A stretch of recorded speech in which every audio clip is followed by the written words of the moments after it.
Hi, today we're going to be talking about reality television, the Trashy kind.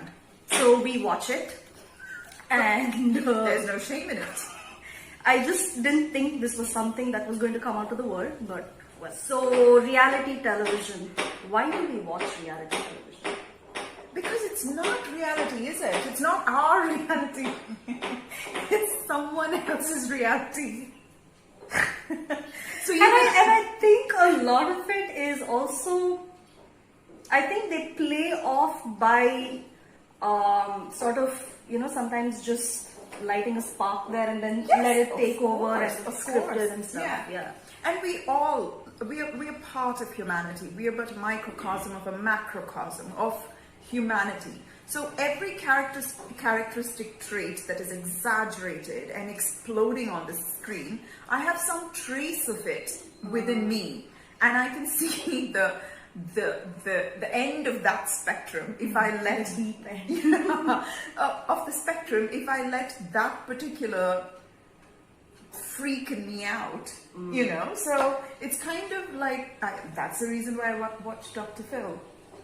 I love Dr. Phil because in the end I also feel justified. Ooh, I've learned a psychological lesson and a lot of philisms that I, spew in. No matter how flat you make a pancake, it always has two sides. Oh, Dr. Phil. So, you look at people who've let one particular trait in their life go completely off tangent and they've fed only that wolf. And that's devouring their entire life. So reality television is about uni-dimensional human beings doing uni-dimensional things that are completely exaggerated. So it's a very simple way. It's not nuanced. There's no multi-dimension to it. Yeah. So yeah, I guess it's therefore easy to watch. Like you don't really need many brain cells. Like all my brain cells can sleep and one neuron can stay awake and watch it, and I'll still get the storyline. What about you? What you watch? It's just curiosity, I think, and also I feel like it's like watching a train wreck about to happen, and you cannot take your eyes off of it. Right? Yeah. You know that it's going to happen and you still can't stop watching. But that's the thing, right? It's like, why do human beings have morbid curiosity, do you think, Jharna? We're not headed there to help anybody. Yeah. But we'll gather around and watch something disgusting or inane and stupid. Why? Why are we so attracted to car crash television? Because it just seems easier, I think. Because when you're trying to do something that gives meaning to your life, it takes a lot more hard work. But when you're watching something that doesn't really have any consequence, doesn't affect your life in any way, of course there are lessons that you can learn from watching the shows, but is it going to make a difference if you were to not watch it? Because those lessons can still be learned otherwise. Yeah. But I think that's the main reason why I watch whatever trashy television. Like Netflix has that what is that? Love is Blind. Oh my god.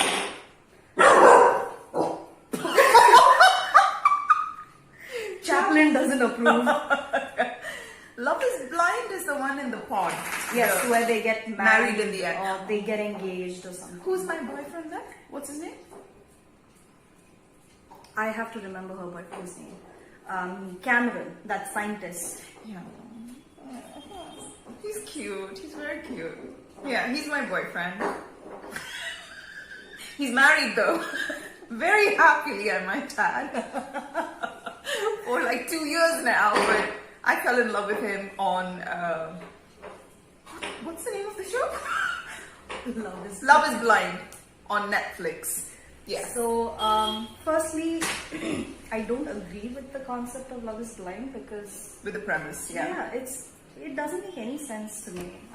It's important to be able to see somebody and have some sort of connection with them.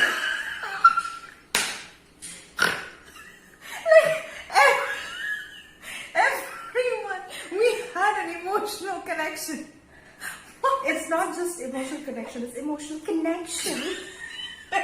Oh my god. If we hear it's a great drinking game if you're into that sort of thing. Every time somebody mentions connection, you take a shot, you would be plastered in like 10 minutes. They have to scrape you off the floor. And imagine you watch all the episodes in one sitting, you'll be passed out in 3-4 days. Is that possible to watch everything in like that? I don't think I don't think any human being can do that. You never know, there might be people who genuinely want to sit and watch it in one sitting. No. I'm sure there are people who do that. Dear God. Get It's a a job. lot. If you're one of them, get a job. Right? Like, what? Right. What was your attraction to the show?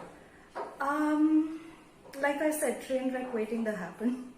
And also there were few things in that show that I watched which I realized you just don't do these things. You know? Like? If somebody's not interested in you, Yeah, you need don't to chase find that guy. You need to find a way to make peace with that, because Yeah. that's just, oh my goodness, because you're putting yourself out there and you're getting rejected not once, you're getting rejected so many times, but you still need to fill that with trying hard and trying to manipulate the person that you're attracted to or you're interested in, trying to manipulate everybody else into not going for the same person. So it's very weird, and it's too much to put yourself through, you know. I mean, why would you want to do that to yourself? You need to find out why you're doing that. Otherwise, what is the point in learning that lesson? And also, a lot of people have an idea of what a person is like without really seeing whether they're actually that person. We have this imagination of who we think they should be, and we think, oh, this person is so amazing. And when you see one aspect of them that doesn't satisfy what your imagination was about them, then you try to make them all bad. And what we need to remember is we're not all good, we're not all bad. We have a mixture of both of it in us. So that imagination of who someone is, or what you want them to be, it's too much to put yourself through. It's really not worth crushing yourself to that extent to feel that somebody needs to validate you. And it's very painful. So that was one of the biggest lessons I learned from that show. What about you? I found it very strange that you need to hide yourself in a pod in order to have an emotional connection with a human being. Connection. Every time you say that, I'm going to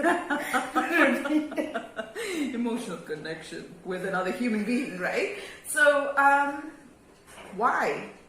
So if your body shows up, somehow it's going to be automatically sexual.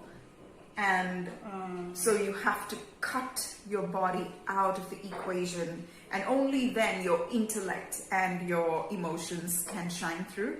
What kind of a damaging message is that? What kind of a horrifying, damaging message is that? And I hated that message. That if you take away the physical aspect of who you are. I'm sorry, the physical aspect is the reason why we have our emotions, because if our body didn't generate the hormones and the neurotransmitters, what emotions are you going to feel? Really? Yeah. And if you didn't have the connection in the neural connections between your tongue and your brain to cogently put forth an argument or a conversation, if you don't have a brain, there's right? no mind There is without no the mind, body. right? Yeah. So you want to have a mind connection and an emotional connection, but somehow your body is your enemy. This is the damaging message that Christianity has been propagating for years, right? And now we're ascribing to it in a very from the liberal point of view as well. And also, promoting the thought that marriage is like this ultimate thing you have to aim for. No, it's not. And the people that didn't get married or didn't get hooked up are losers, right? And this is what you have to aim for. Because whatever else you bring to the table has no value without that yes, attachment to somebody. And all, they barely met each other, and they're all put in this condo together, and they all meet, and the people who are coupled up are somehow like always giving advice and being more settled in their outlook of life. And I'm like, I can't stop rolling my eyes. Just like you met each other 3 seconds ago, right? Just calm down. Yeah. So I found it very contrived, except for my boyfriend, who is now happily married, and I love him so much. He's so cute. I hope he sees this video. He's so cute. He's so cute. He's such a good man, and I really like him. He's very cute. Yes. And what about other shows that you watch? Oh, you thought this was trashy. Oh, wait till you hear what comes out of my mouth. There is a series called Love After Lockup. Okay, and there's a spin-off series called Life After Lockup. This is when the prison thing. So this is when people who are outside of prison fall in love with people who are inside of prison for violent crimes. And these criminals, when they get out of prison, they start deciding to get married, and then how they make plans, and wow, I can only make noises like what? Oh my God. Apparently there is a clinical condition, which I later found out. So I thought it was like normal people fall in love with convicts. No, it's a kind of like a fetish, apparently. Oh, okay. So it's like a clinical condition. So once I saw that, it just made me like, oh, okay, that makes sense. And then I'm like, why am I watching it? Why am I interested in this fetish? Like, so, okay. Chaplin doesn't approve of this video at all. I'm sorry, Chaplin. I'm sorry to have hurt your sensibilities. But yeah, Life After Lockup is when some of them get married or move in, and then the thing is, it's all fairy tales, right? They fill in the blanks. Like a guy would say A, and the girl fills in the story right up until a Z. Yes, in India we say Z, it's not Z for us. And then, or the guy is in prison. More often than not, the guy is in prison and the girl is outside, like, you know, going for him. And then they, oh my God. These are people whose entire life will be spent in monitoring the ex-convict. Like, what are you going to do in life? Like, you're not going to do anything in life. All you're going to be doing is babysitting this guy to make sure he keeps parole, that make sure that he doesn't do drugs again, make sure he doesn't fall back into his old ways, make sure that he doesn't go and sow his wild oats about. Like, why would you do this? And also, it's not just an ex-convict that you're trying to babysit. It's not like we haven't seen enough people do that even in a normal day-to-day life where people are just going to jobs. This is just going to be that much harder. Yeah, they can't get a job with a prison history, right? How can you get a job? And I think for the most part, if a man is in prison, a woman can fantasize that he's in this hard place. This is kind of maybe like how people fall in love with this mafia people, and you know, like hardened criminals, and this is why we have movies about assassins who have you know, like a flat affect and go about killing people, and then there is this one woman whose love will change him, but he won't be changed.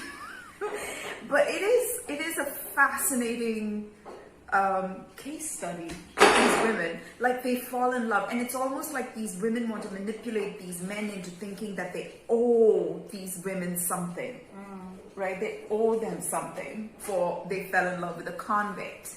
But nobody held a gun to these women's heads and told them to fall in love. They did. And I think they also love the drama it generates in their own families where everybody's like, you're in love with a convict, you know? And some reaction is better than no reaction. Yeah, and I think this is the only way they get a sense of notoriety, because notoriety is better than achievement. Like if you can't attain achievement through actual achievement, because it takes work. It's hard work. What do? You fall in love with a bad boy. A bad boy who is dumb enough to get caught. Or dumb enough? Really? He has to be caught. Of course he's dumb to be a bad boy. It's good guys, like my boyfriend from, what's that show again? Love is Blind. Yes. Why am I holding this information in my head? And his name is Cameron. You watch it. He's a good guy. That's the kind of guy we all should be aspiring to fall in love with. Right, okay. So that was Love After Lockup and Life After Lockup. I'm not sure it's going to be anybody's cup of tea, but I'm addicted to it. I watch that. Your next show? I haven't watched all seasons, but I have watched a number of episodes of The Bachelor. I really haven't. But if it came to Netflix, I probably would. Yes, that, ladies and gentlemen, is the truth. Again, it's a train wreck waiting to happen. You can see everybody putting themselves on the line to get the attention of this one person. Oh, but also there are a lot of spin-offs of The Bachelor. Clearly, I know too much about this. There's so many spin-offs of The Bachelor. There's Bachelor in Paradise, and then there's Bachelor in Winter and Summer, and I don't know the names of the shows, but they're so seasonal bachelors. But the people who've already been on The Bachelor or The Bachelorette who haven't found anybody that they've gotten paired up with, and they come to these shows, so it's not like one or two people, all of them have been on the show at some point. They just can't get enough of it. I don't know what it is. Wow! So, also I feel a lot of them come on reality shows because it gives them a sense of being seen by the world. And a lot of, endorsements and a lot of acting jobs probably. Yeah. That could also be a motivating factor for a lot of people. And it's just, I don't know why I watch it, except that I know what's going to happen, but I think it's just that sense of wanting some sort of stimulation when you know you can be still. It's like that Tiger King video that you were talking about, right? Wow. So just some stimulation, because the few seconds of stillness that I find, it feels good to be still, but sometimes I feel like, okay, maybe now I need to go find something to disrupt the stillness for some reason. And I think that's the reason why a lot of us reach out for food when we're bored. Yeah. Or we go on the internet and we're just, we're looking at stuff all the time. So it's mostly that. It's not like it's adding to my life in any way, but I do know what I will not do after watching these shows. So, but that's the only lesson that I've been learning no matter which show I watch. So why am I watching it? I just guess it's because of... And also, it's so offensive, right? The kind of power trip people can get. Like, all these women with roses want to be with me, and it's up to me to choose one, and you have to perform like performing monkeys to be good enough for me. And then the girls get a high out of this guy chose me from this entire pool. So I'm finally visible and I'm finally validated for being alive. But I think that also works the other way around on The Bachelorette, where it's one girl and the lots of guys. Yeah. But The Bachelorette has less seasons than The Bachelor. And also another thing I don't understand is how is it going to play out in your real life once the series is over? Because I guess they film over a couple of months, and then what? Because you're not going to be going off on helicopter rides. You're not going to be, going horse riding or grape picking for wine. And I mean, what are you going to do once that's over? And when you're on The Bachelor or any of these reality televisions, you want to show the best side of who you are. But once the camera stops rolling, then what happens? Who are you when no one is watching, right? Which is very, very scary to even imagine, because I'd rather be seen for who I am, all good, all bad, whatever a person is able to see, over a period of time. It's not that, you just go and vomit everything on the first date about how you've been through so much. And it's very off-putting to talk about your tragedies to someone you just met. Because that sets the tone for your relationship. And will that relationship last? No. Highly unlikely. So yeah, those are the few things that I've learned. And do you want to add anything else to it? I think also in The Bachelor, number one, I don't know, since we're talking about The Bachelor and not The Bachelorette, right? It just adds on to the patriarchy. It just adds on to the patriarchy, which is just not right for... It's not right for us. The entire philosophy of patriarchy is extremely toxic, not just for women, for men as well. And this is not good as a result of. And the second one, I was just thinking right now about the helicopter rides and the vineyards and things like that. Real life is actually made up of more time on a couch. It's got more time on, discussing who's going to pay what bill and being bored or having a fight. It's not always going to be whitened teeth and lash extensions and, you know what I mean? And a perfectly matte finished face. It's not going to be. And it's almost like when series like this are there, they're promoting an unnatural aesthetic, right? Not just about physicality, but also about kind of life that a lifestyle. I'm sorry, but for me, my life is made out of I want to be able to read a book and tell my partner about a passage I read and have a lively debate regarding it. I want to have a meal and not say a word. And I think a lot of it is, if you are in a healthy relationship, I think the relationship is going to be made of a lot more still and quiet time than that constant need to talk at each other. And I'm being very specific when I say talk at each other, because that's what it seems like on a lot of these reality shows. Because when do they talk to each other? They're just talking. Like Love is... No, I'm not talking about just The Bachelor, but even Love is Blind. When they're talking to each other, they're talking for the purpose of talking and not for the purpose of listening to the other person. Is that right? Okay, I haven't made At that least observation. with some of the couples, I felt that. And it's a bit...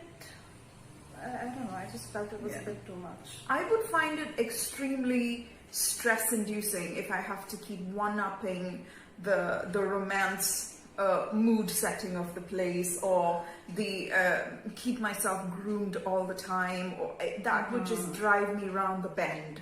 I require somebody who's extremely low maintenance, like me, and just give me lots of rest. And then we can have short bursts of activity and lots of rest, which is how animals have evolved over the years, right? I'm not going to constantly sit and wonder what makeup to buy, how am I going to dress for him, and how am I going to, oh dear God, I have so many more important things.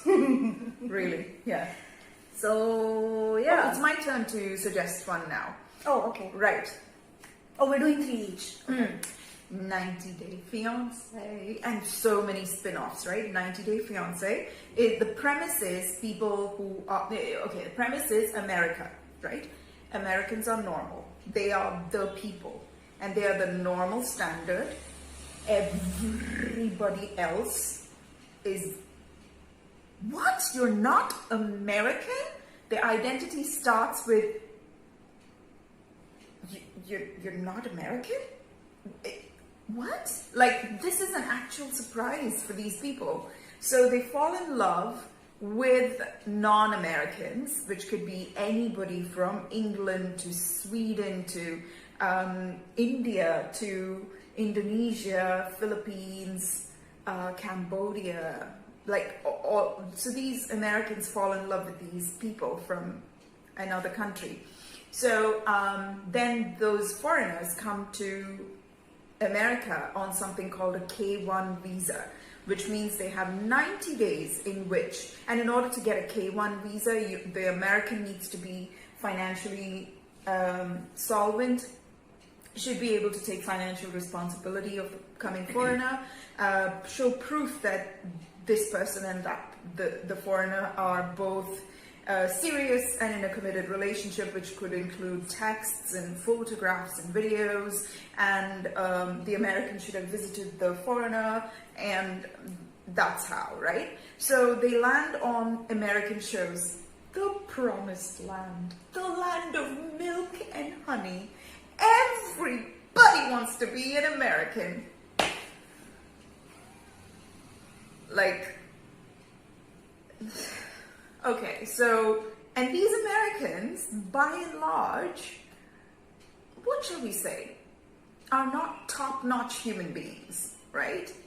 They have multiple failings, and their one asset is that they're American. It's like a man being proud about being born a man. Like, how hard did you have to work to be born a man? Or how hard did you had to work to be born white? Like, things that people are so proud of, right? Like, something that was just given. Yeah, you were born into it. Calm the fuck down. There's nothing to be proud of. What did you earn? Right? So, these people are very proud about being Americans. Again, makes no sense.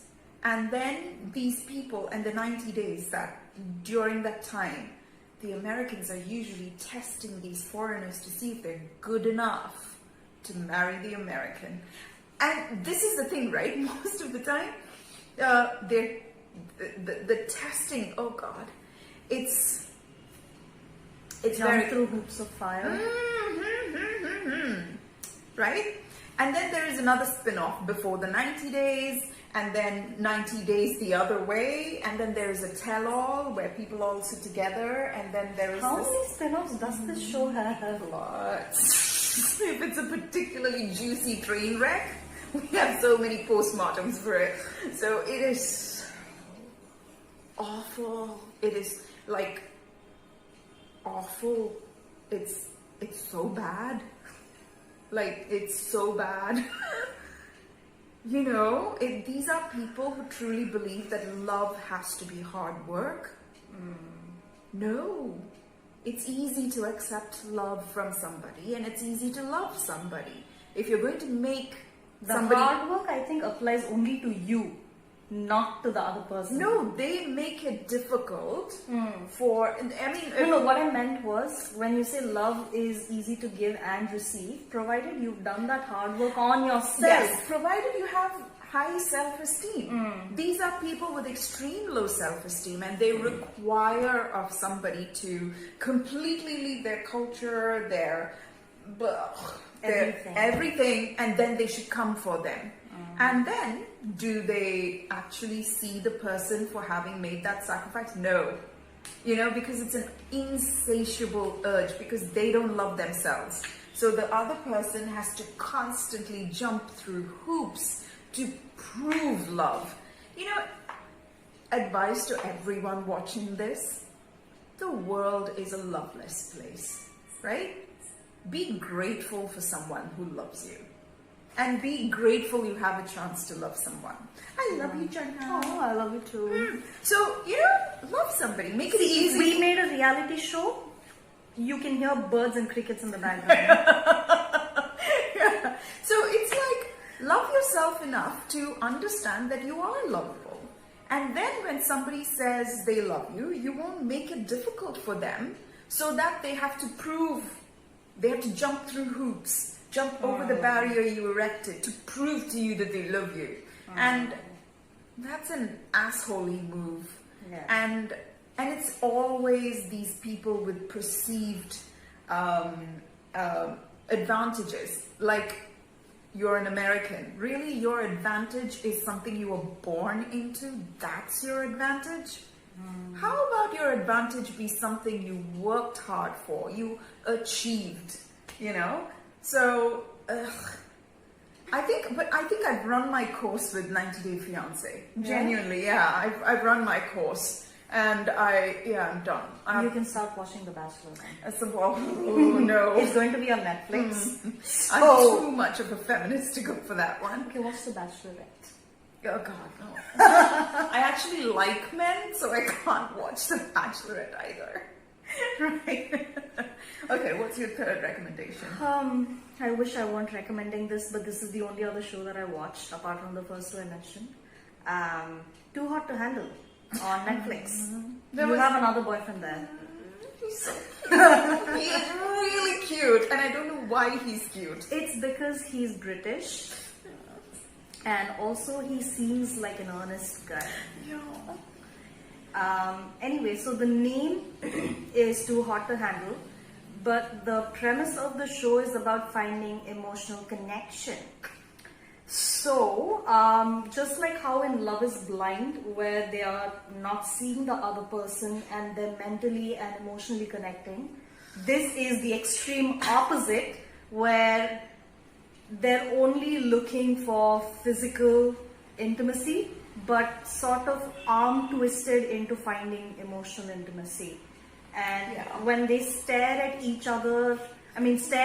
each other's eyes for just 30 seconds to 1 minute, very emotional. They cry. Yeah. Which made me wonder if that is all the intimacy that they've ever experienced. Jharna, don't say anything bad about my boyfriend. He cried the most, and I love him. There were a lot of other people who cried. They were I didn't notice anything else. Clearly. Just my boyfriend. What's his name, by the way? David? Burt Whistle. Burt Whistle. He's on Instagram and he's a trainer. But follow him because he's so cute and he wears a headband and he's English and he's so cute. I think he's going to find you after this video. Okay. I will find you. So, I felt that, there was this one girl that I did like on the show. Two girls actually.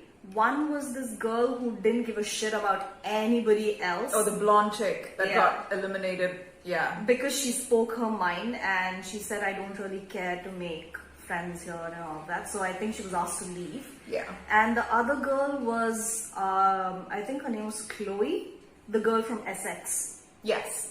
I thought she was really cute. Yeah. Mainly because she spoke her mind and she said exactly what she felt. She didn't hold back about anything. And she was very, very clear about what her boundaries were, which is very strange for a show like that. And she kept saying things like, oh, please don't tell this new guy that I'm dumb and I'm not smart and all that. For someone who says stuff like that, I think that clearly comes from a low self-esteem. But I think she also knew... Yeah, also she knew herself well. It could be both. Considering those things that she said about herself, she had so much clarity about situations that were happening around her.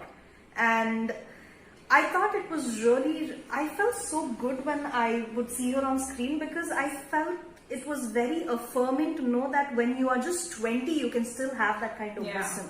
She was just 20 or 21 or something. Other than that,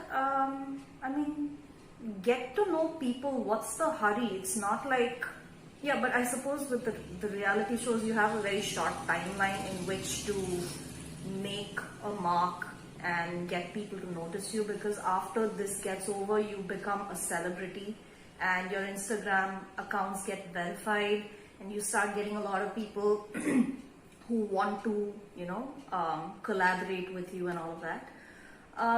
But if you're looking to really develop intimacy with another person, and when I say intimacy, I do not mean just physical intimacy, I'm talking about really seeing the other person and really letting the other person see you for who you are.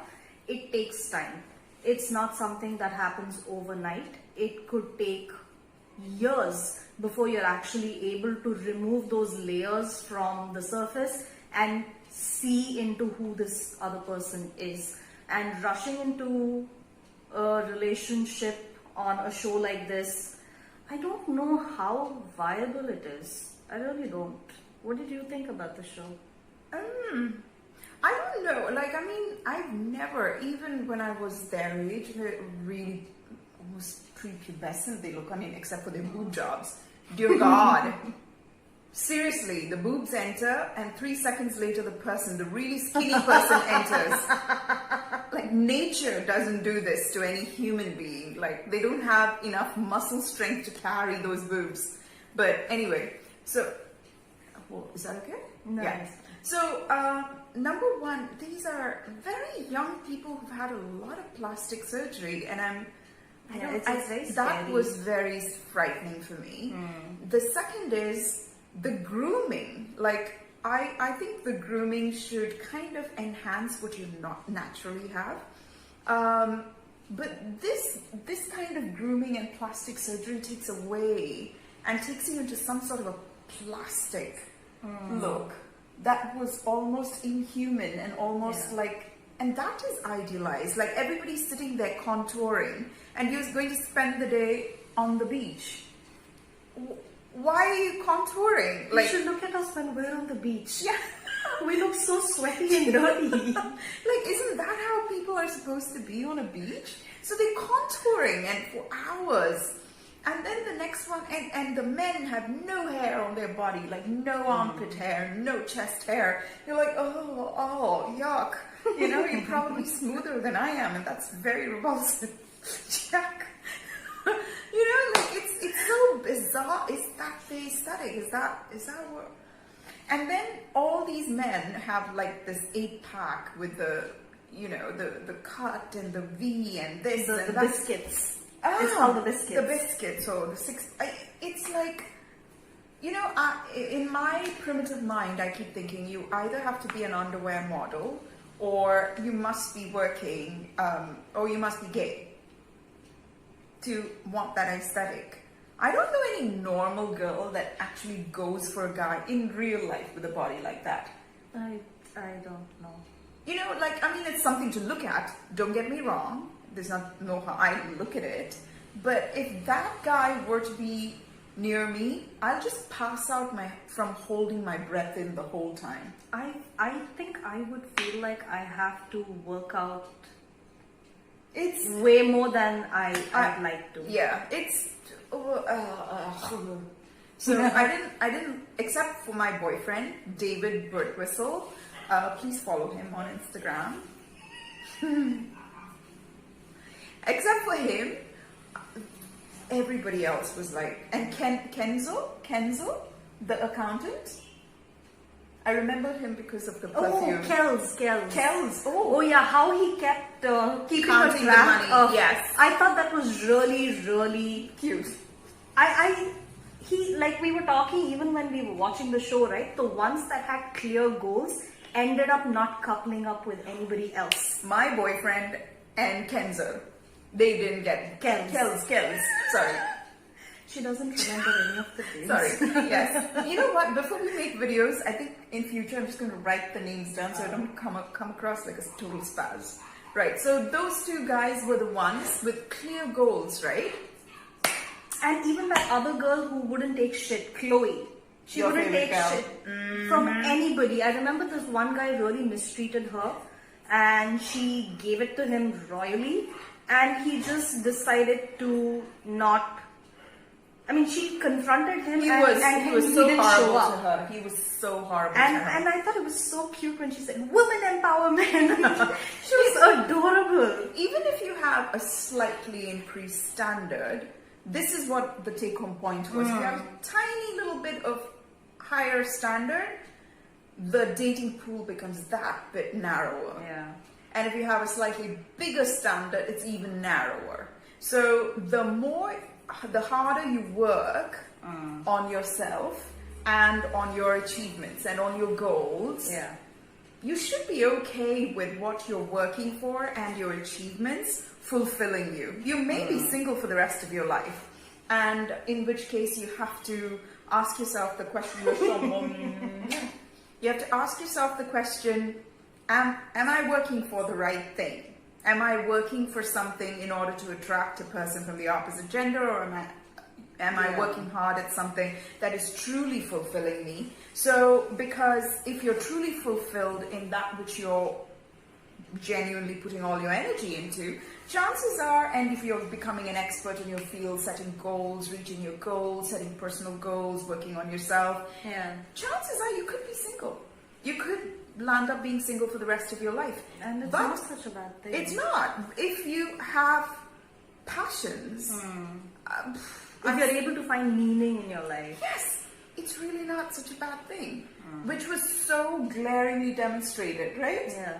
And sometimes I think I'm better at being single than I am with somebody else. Yes, yes. You know, so that was a wonderful lesson that I learned. Yeah. My third recommendation, keeping up with the Kardashians. This is the third recommendation? Was This that is the the fourth first? Really? Really? Yeah. What was it? What did I recommend? See, I can't remember names. Why am I like this?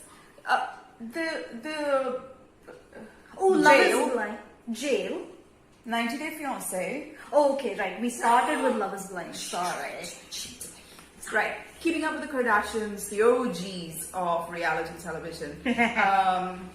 I love them.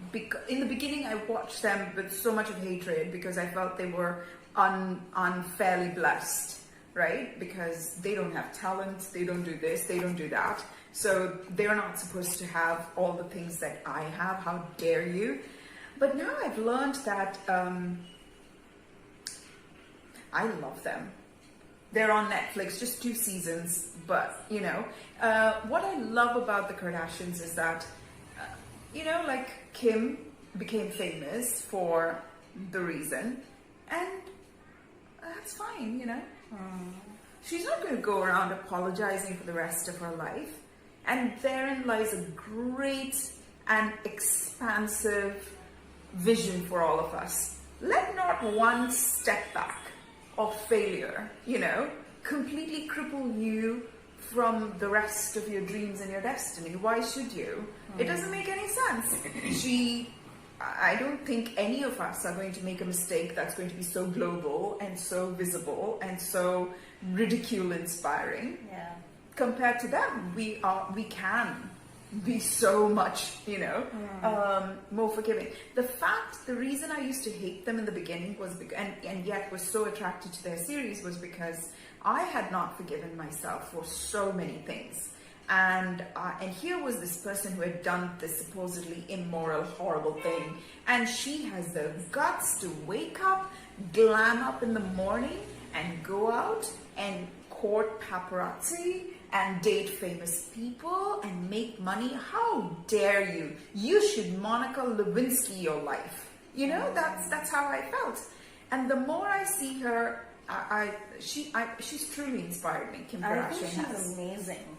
She's truly inspired me into not apologizing. Nobody owes an explanation for my life. I live my life the way I live my life. Why you're not paying my bills. I might have an answer to you, you know?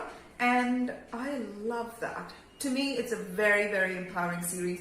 And also how they celebrate each other. They sneeze and they have to throw a party for it. It's just so... And also how they are able to choose their narrative.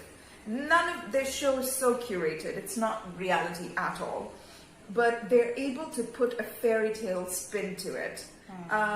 Taken to the extreme that they do, I don't think is healthy, but then I just have to glimpse at that possibility.